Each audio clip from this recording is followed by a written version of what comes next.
Salam sejahtera, terima kasih karena bersama dengan saya di Nazilin Unity Channel. Siapa target Anwar seterusnya? Kabinet Anwar mula bergegar. Saya sebenarnya suka kalau Anwar Ibrahim membuat rombakan ataupun penambahbaikan kepada kabinet beliau. Tidak semestinya rombakan itu membawa keburukan. Selalunya rombakan juga boleh membawa kebaikan. Yang pastinya, orang yang mungkin akan menjadi sasaran target seterusnya ini, saya akan beritahu kepada Anda siapa identiti mereka. Tapi sebelum itu, sila tinggalkan komen Anda. Adakah Anda setuju kalau Anwar Ibrahim merombak kabinet beliau? Kerana kemarin Anwar Ibrahim sudah menegaskan dalam ucapannya, sama ada beliau disokong atau tidak, beliau akan laksanakan tugas beliau. Anwar Ibrahim juga sudah menegaskan bahawa siapa yang melakukan jenayah, meskipun itu pembangkang atau kerajaan, akan ditangkap bila-bila masa. Jadi, siapa target Anwar Ibrahim? Saudara-saudara sekalian, lepas Rafizi dan Nik Nazmi keluar, kabinet kini dikatakan sedang bergoncang. Tapi siapa target Anwar yang seterusnya? Siapa akan tersingkir dari gelanggang kuasa? Anwar sebenarnya akan memberi isyarat jelas. Kata Anwar Ibrahim, dia telah pun menyatakan, saya akan buat kerja saya walaupun tanpa sokongan. Selepas dua orang menteri penting berundur, rakyat mula bertanya, adakah ini sebahagian daripada strategi pembersihan kabinet? Ini bukan reshuffle biasa. Ini isyarat bahawa Anwar akan target yang tak perform, yang khianat dan yang jadi tali barut. Jadi saudara-saudara sekalian, siapa dalam radar Perdana Menteri sekarang? Sebelum saya terangkan kepada Anda, siapa yang menjadi sasaran atau dalam radar Perdana Menteri malam ini, saya nak perkenalkan kepada Anda semua. Ini Transfer Factor for Life. Ini bukan ubat, ini ialah terapi imun yang membantu meningkatkan daya imun tubuh badan kita menjadi kuat, menjadikan imun badan kita bijaksana, melawan penyakit daripada luar dan dari dalam badan kita. Transfer Factor ini bukan ubat, tetapi dia membantu kita untuk sehat kerana peningkatan daya imun badan kita.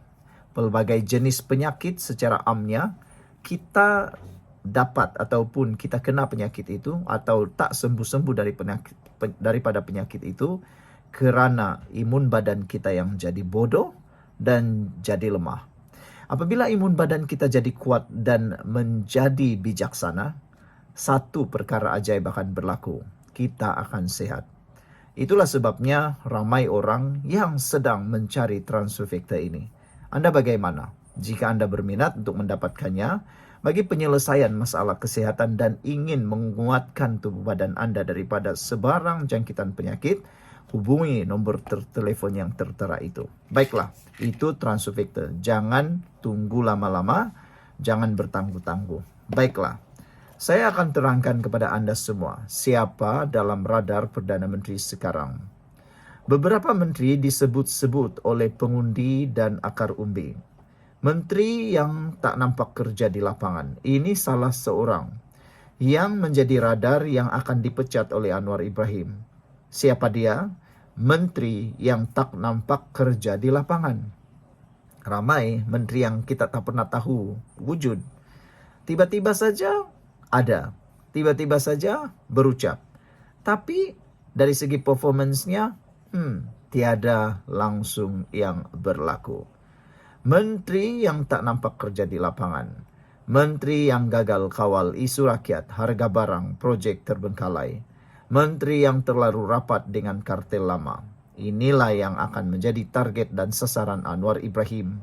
Semua orang ini saya setuju kalau mereka semua dibuang ataupun dipecat atau digantikan daripada kabinet. Menteri yang tak nampak kerja di lapangan, menteri yang gagal kawal isu rakyat seperti harga barang, projek terbengkalai, dan menteri yang rapat dengan kartel lama. Semua ini adalah menteri yang tidak perform. Jadi buat apa simpan kalau tak perform? Ada bisik-bisik dalaman mengatakan Anwar sudah ada senarai nama. Cuma tunggu masa dan timing untuk gugurkan. Tanda-tanda rombakan besar akan berlaku. RMK 13 akan dibentang Julai ini. Ini waktu paling strategik untuk reboot kabinet. Masukkan muka baru, gugur yang lemah, malas, dan dua muka. Rombakan bukan sahaja dijangka di Pakatan Harapan, tapi kemungkinan juga dalam kem Barisan Nasional dan GPS. Isu dalaman makin panas, ada yang mula lobi belakang, ada juga yang dah mula buat damage control. Anwar antara risiko dan prinsip. Sama ada menggugurkan menteri bersamaan risiko politik. Sebenarnya Anwar Ibrahim sedar kalau dia gugurkan menteri ini menjadi risiko besar dalam politik karier politik beliau. Tapi simpan menteri lembab bersamaan dengan risiko hilang kuasa pada PRU akan datang. Jadi, mana satu yang Anwar akan pilih? Anwar sekarang perlu pilih populariti kah atau integriti? Kalau nak pilih populariti, itu jauh sekali daripada yang kita kehendaki. Tapi bila pilih integriti, itu sebenarnya akan menang juga akhirnya. Berdasarkan nada ucapan Anwar sekarang, Anwar akan pilih bersih dan berani. Itulah watak sebenar Anwar. Adakah Anwar akan umum rombakan dalam masa terdekat? Berdasarkan maklumat dalaman, rombakan kabinet boleh berlaku seawal akhir Jun atau awal Julai. Fokus akan diberikan kepada Kementerian Ekonomi, Pembangunan dan Pendidikan. Individu teknokrat mungkin akan dibawa masuk untuk menguatkan imej kabinet Madani. Anwar dijangka akan memberi kenyataan khas ini dalam masa yang terdekat. Wow, ini cukup luar biasa.